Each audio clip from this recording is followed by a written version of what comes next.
Hello, we want to talk about marriage today. We want to talk about marriage.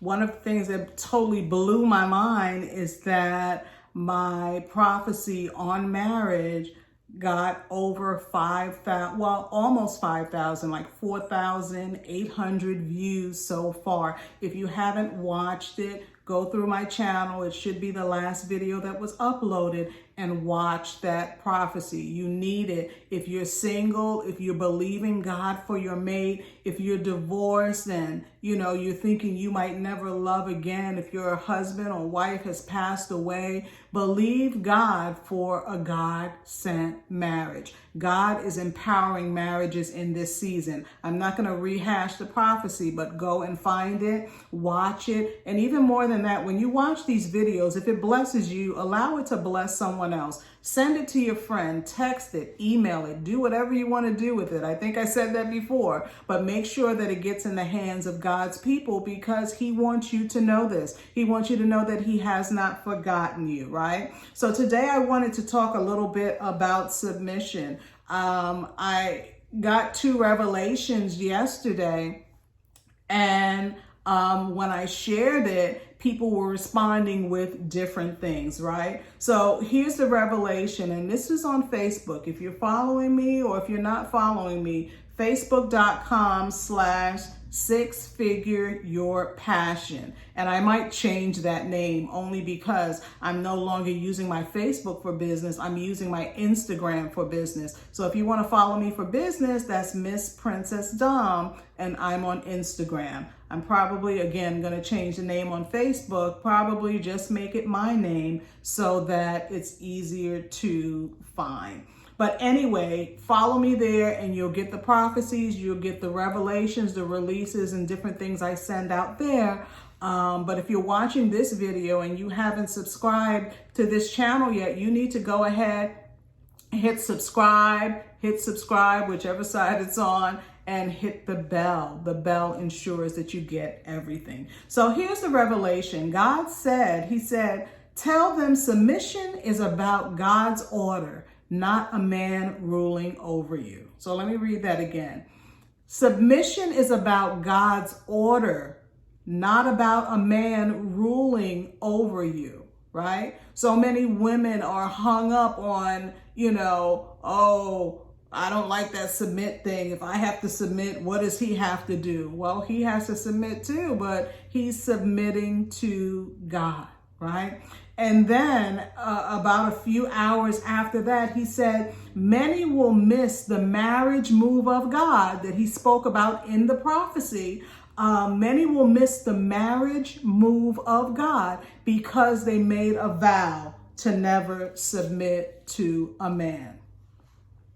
Right? So maybe you saw bad relationships. Maybe your mom was abused, right? Maybe you were abused. Maybe your husband cheated on you. Maybe your wife cheated on you. And you made a vow, that's never going to happen to me. I'm not going to let a man do that. Nobody's going to tell me what to do. I even had a woman who shared, and she was very transparent. I'm not mad about her being transparent. She said, after being a single mom for so long, or after being single for so long and being able to make my own decisions, I don't think that I want to give up my power or my authority to a man, right?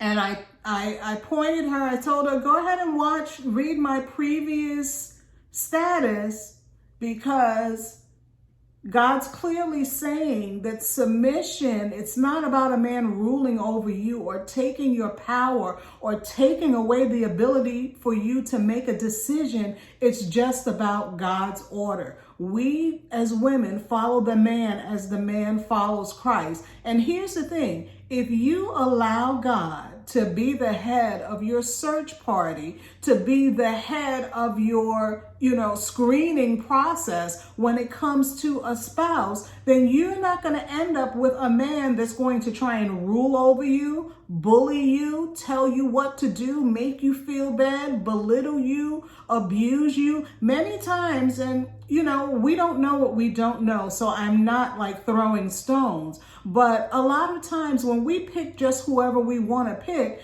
and we end up in an abusive situation, usually that's probably not the person God wanted you to be with.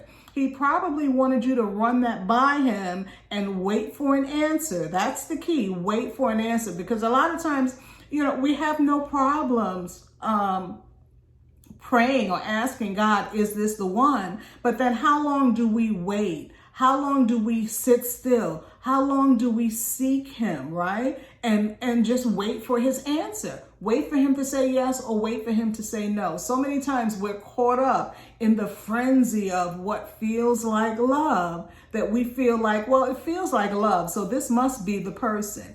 And that's not how you gauge who you're supposed to be with. If you want something that's going to last, you need to hear God clearly say, this is it.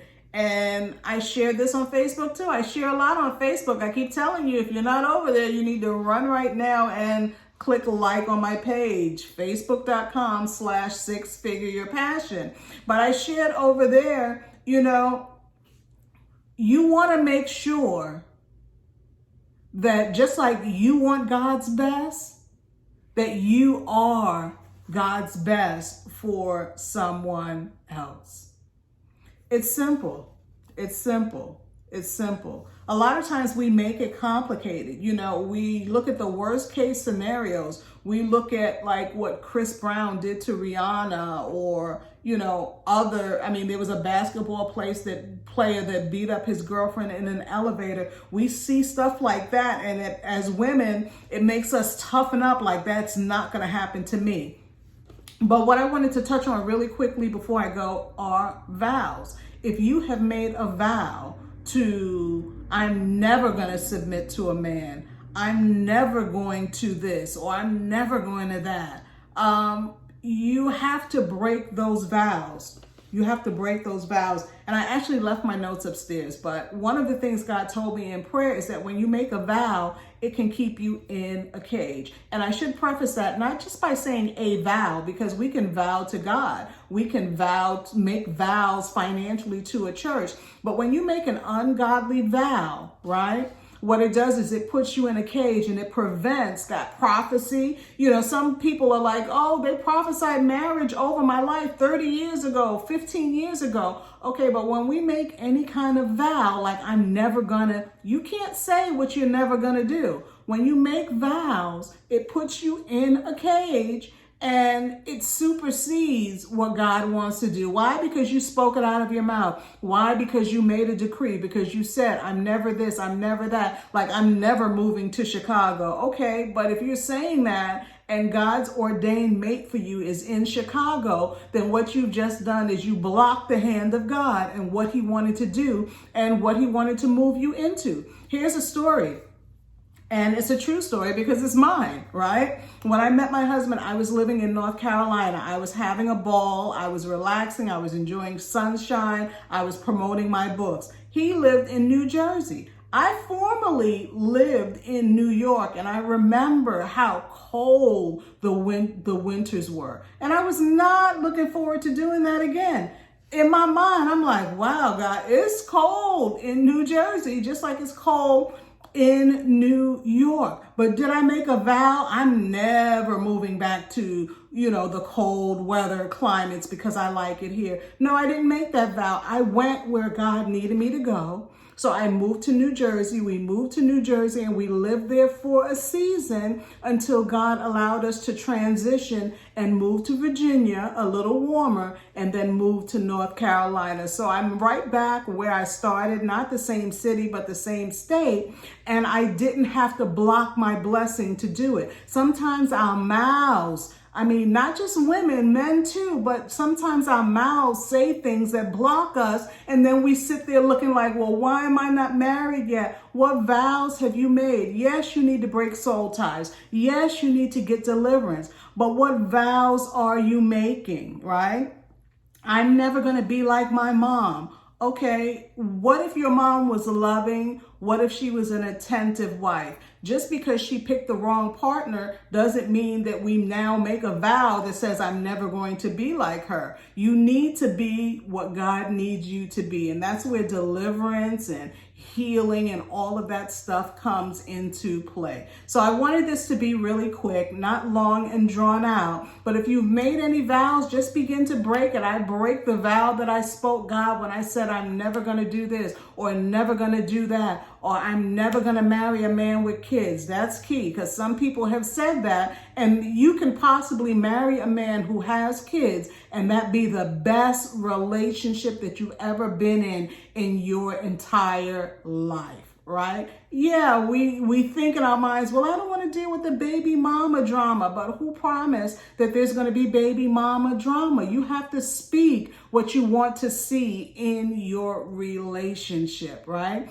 What you want to see manifest in your life. So if you made any of those vows, I'm never going to marry a man if he doesn't have a car. I'm not going to marry a man if he doesn't make six figures. I'm not going to marry a man if he doesn't have a house. I mean, there's a process of God building you up together, right? And I'll probably share a little more about that next time. But I just wanted you, in your prayer time, in your quiet time today, begin making a list. Begin thinking about the things that you said that you would never do, and then begin breaking those ungodly vows so that God can bless you with your mate.